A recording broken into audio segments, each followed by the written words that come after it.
Lorsque l'on est un agent du SOE à passer ses soirées de permission à boire dans les cafés du Caire, il est fort probable qu'une idée complètement folle sorte des vapeurs du gin anglais. Le pire étant que la hiérarchie trouve l'idée tellement géniale que plusieurs mois plus tard, on se retrouve à traverser le mont Ida dans la neige par 2400 mètres d'altitude. Mission Exploratum va vous faire vivre cette aventure de fou dans « Ils ont capturé un général ».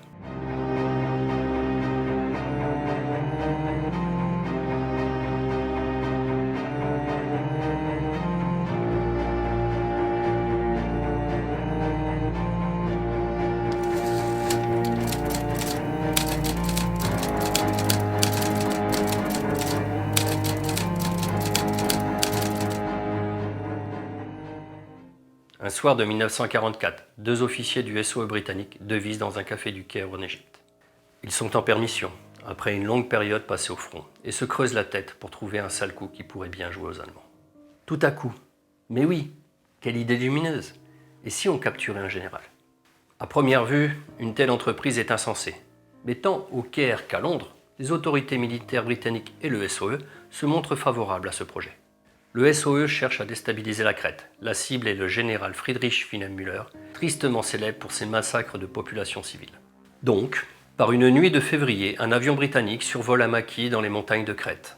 Voici que descend en parachute l'un des auteurs du complot, le commandant Patrick Leif Fermor, un Irlandais, joli garçon et de surcroît helléniste distingué. Avant que son compagnon, le commandant Stanley Moss, ait pu sauter à son tour, l'appareil se perd dans les nuages et doit regagner sa base. Pendant les 6 semaines qui suivent, Moss revient 10 fois en dépit du brouillard et de la DCA. Mais à chaque fois, il lui est impossible de contacter Leif Fermor et les Crétois. Il finit par prendre lui-même ses dispositions pour gagner la Crète par la mer. Une nuit, son canot réussit à tromper la surveillance des patrouilleurs côtiers allemands. Et après avoir pataugé un peu, notre homme débarque sur une plage minée. Malheureusement, début mars 1944, le général Friedrich Wilhelm Müller remplace le général Bruno Brauer à la tête de l'île. Le SOE pense alors qu'il a quitté l'île.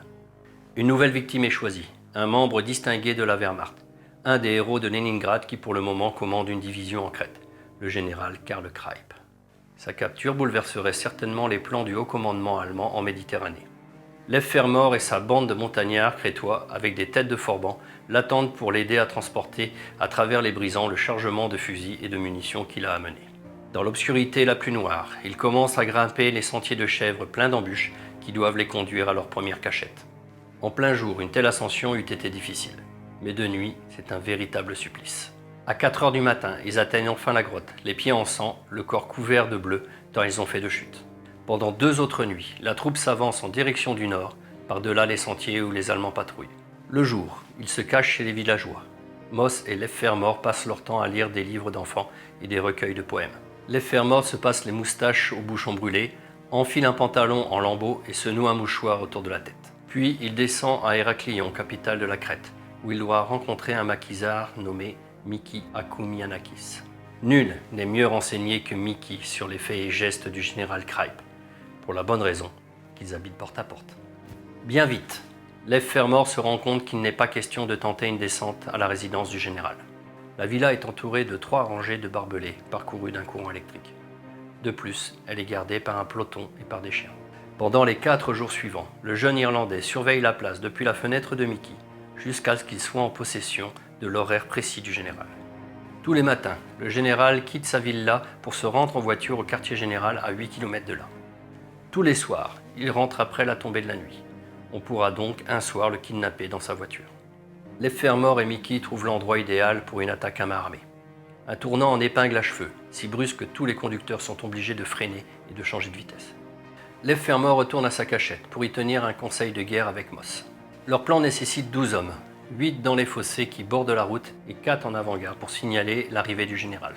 Les 2 officiers britanniques doivent se déguiser en gendarmes allemands. Les maquisards ont fait main basse sur 2 uniformes allemands. La femme de Mickey cache dans leur revers des tuniques 2 comprimés d'un poison mortel qui leur est destiné au cas où ils seraient faits prisonniers. Or, entre-temps, les Allemands ont eu vent qu'un groupe d'Anglais rôde dans l'île.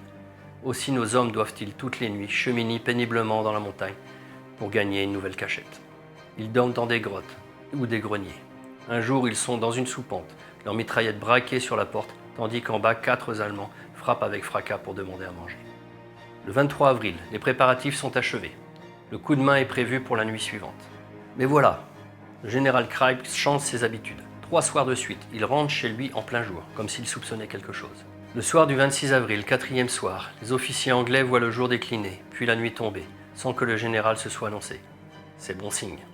Les 12 hommes se mettent en embuscade. Ils attendent 1 heure. Enfin, on voit clignoter les lampes électriques des guetteurs et l'on aperçoit sur la route une voiture portant 2 fanions métalliques. Tandis que la voiture ralentit pour prendre le virage en épingle à cheveux, Lev Fermor et Moss, revêtus d'impeccable uniforme de la Feldgendarmerie, lui font signe de s'arrêter. Lev Fermor ouvre la porte de droite, tire Kreipe hors de la voiture, les voilà tous les deux sur la route. Kreipe jure, donne des coups de poing, des coups de pied, puis 3 maquisards lui passent les menottes et le flanquent à l'arrière de la voiture. Moss, lui, s'est occupé du chauffeur. Quand celui-ci a voulu prendre son revolver, Moss l'a assommé et jeté dans le fossé. Lev Fermor met le képi du général et prend sa place à côté du chauffeur. Moss se glisse au volant, les 2 maquisards Manoli Peterakis et Georges Tiarakis s'installent à l'arrière encadrant le général. Ils viennent de se remettre en route quand ils voient se balancer au vent la lanterne rouge d'un poste de contrôle allemand. Tiarakis dégaine son poignard et fait comprendre au général le sort qui l'attend s'il ose crier au secours. La sentinelle se place de côté à l'approche de la voiture. Moss ralentit juste assez pour lui laisser le temps de voir les fanions et continuer sa route. Lorsque l'on arrive à la hauteur de la résidence du général, le portail s'ouvre tout en grand et 2 sentinelles se mettent au garde-à-vous. Moss corne, Lev Fermor fait signe qu'il ne s'arrête pas et l'auto file à toute allure. En tout, il passe devant 22 postes de contrôle. Le plus mauvais moment est la traversée d'Héraklion. C'est la sortie du cinéma et les rues sont noires de soldats allemands. Moss klaxonne, les soldats saluent. Lev Fermor trading sous son képi de général et le visage impassible répond par un petit signe de tête. Enfin, on est hors de la ville. Nous étions dans une joie folle, écrit Moss dans le livre où il narre cet exploit. Nous sommes mis à parler de la façon dont nous fêterions notre succès une fois arrivés au Caire. Mais le Caire est encore loin. Nos hommes quittent la voiture et s'engagent dans la montagne, sachant parfaitement que les 22 000 Allemands qui occupent la crête ne vont pas tarder à rechercher leur général et à organiser une battue dans toute l'île. Rappelons que la crête a près de 300 km de longueur sur 50 km de largeur. Le lendemain, vers le milieu de l'après-midi, le ciel est sillonné d'avions ayant à bord des observateurs qui scrutent le pays à la jumelle. De temps en temps, on voit comme des flocons de neige. Ce sont des tracts sur lesquels on peut lire « Si dans 3 jours le général Kreipe n'est pas de retour, tous les villages rebelles du district d'Héraklion seront rasés. » Toutes les nuits, la petite troupe poursuit sa fuite en direction du sud-ouest. Le général se montre un compagnon de voyage plutôt agréable. Il s'accommode de l'allure des autres au cours des marches nocturnes et accepte son triste sort sans murmurer. Pourtant, il lui arrive d'exprimer quelques inquiétudes sur sa famille, notamment sur ses nombreuses sœurs. Comment vont-elles vivre? Célibataires, il subvient depuis longtemps à leurs besoins. Mais dans l'armée allemande, les délégations de soldes cessent à partir du moment où le militaire est fait prisonnier. Pendant ce temps, Lev Fermor et Moss se font des cheveux blancs, car il leur est impossible de contacter un radio capable de leur faire connaître les dispositions prises au Caire pour leur évasion par bateau. Et voilà qu'un soir, ils tombent par le plus grand des hasards sur un maquis où ils entendent parler anglais. Le radio qu'ils recherchent se trouve précisément là.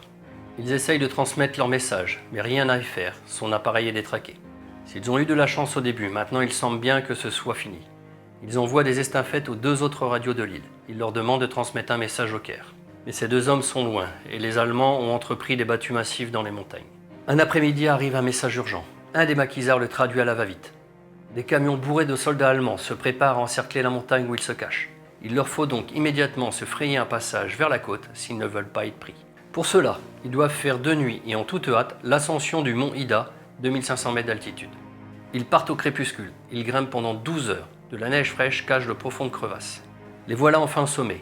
Ils bruinent, ils n'ont pas de vivres et ne trouvent pour tout abri qu'une cabane de berger délabrée et sans toit. Littéralement gelés, ils y restent attendant la nuit, puis il leur faut songer à la descente. Il nous a fallu 2 heures en trébuchant et en tombant à chaque instant pour sortir de la zone des neiges, note Moss dans son journal. Ensuite, nous avons avancé à tâtons parmi des arbustes rabougris. Des branchages nous fouettaient le visage, des ronces nous déchiraient les mains et les vêtements. Les maquisards sont une humeur de dogue, à tel point que Moss et Lev Fermor ne donnent pas cher de la peau de leurs prisonniers. 24 heures se passent. La petite troupe a sans nul doute battu un record de vitesse, tant à la montée qu'à la descente. Il pleut des cordes. Assis au bord d'un fossé, triste et grelottant, Lev Fermor relit le message qui leur a fait escalader le mont Ida. Est-ce possible? Mais oui. Le maquisard a traduit tout de travers. Loin de leur demander de franchir la montagne, on les supplie de ne pas bouger.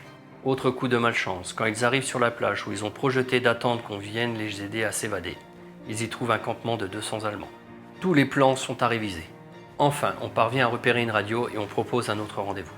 Après notre enthousiasme, quelle déconvenue! écrit Moss 8 jours plus tard. Il semble que maintenant nous avons tout à y perdre et absolument rien à gagner. Mais voilà que la chance tourne à nouveau.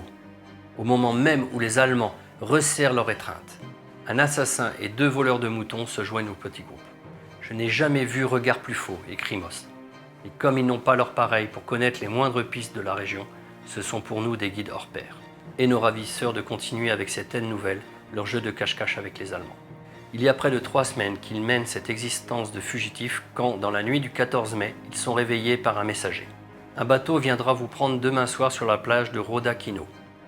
Dépêchez-vous si vous voulez être à l'heure au rendez-vous. Sous la conduite des voleurs de moutons, c'est une course folle par monts et par vaux.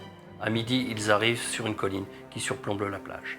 À l'aide de leurs jumelles, ils distinguent nettement sur cette plage un campement allemand, puis un autre 1 kilomètre plus loin. À 9h du soir, ils se glissent entre les 2 camps. Ils entendent enfin le bruit qu'ils souhaitaient tant, un ronronnement discret de moteur. 3 jours plus tard, Lev Fermor et Moss, enfin en sécurité au Caire, prennent congé du général. Il nous a souri, avec une expression de tristesse non dépourvue de bienveillance, raconte Moss, puis il est parti. On l'a emmené dans un camp de prisonniers en Angleterre. Lev Fermor et Moss ont été décorés du Distinguished Service Order, qui, après la Victoria Cross, est la plus haute décoration militaire britannique. En Crète, la vengeance des Allemands s'est exprimée sur le village d'Anogia. Le général Friedrich Wilhelm Müller décide de la destruction du village, centre présumé de la résistance crétoise. Le 13 août 1944, les Allemands détruisent chaque maison une à une. Les 25 villageois qui refusaient de partir sont abattus. Le pillage durera jusqu'au 5 septembre. 940 maisons sont détruites et près de 2500 personnes, principalement des femmes et des enfants, ont dû trouver refuge ailleurs. Après-guerre, Kreipe a regagné l'Allemagne en 1947, où il est devenu courtier en valeurs. Il n'en veut pas le moindre monde à Moss et à Lev Fermor, car c'est à son incroyable aventure qu'il doit d'être encore en vie. Le général Friedrich Wilhelm Müller et le général Bruno Brauer seront jugés par un tribunal crétois le 9 décembre 1946. Condamnés à mort, ils sont fusillés le 20 mai 1947, à la date anniversaire de l'invasion de la Crète. En 1972, la télévision grecque a organisé une rencontre entre Kreipe et Lev Fermor, vu que Moss est mort le 9 août 1965. À cette occasion, Heinrich Kreipe retrouve son ancien ravisseur, Patrick Fermor, contre lequel il déclare n'avoir gardé aucune rancune. De nos jours, le chemin emprunté par nos amis fait partie d'une randonnée considérée comme très difficile.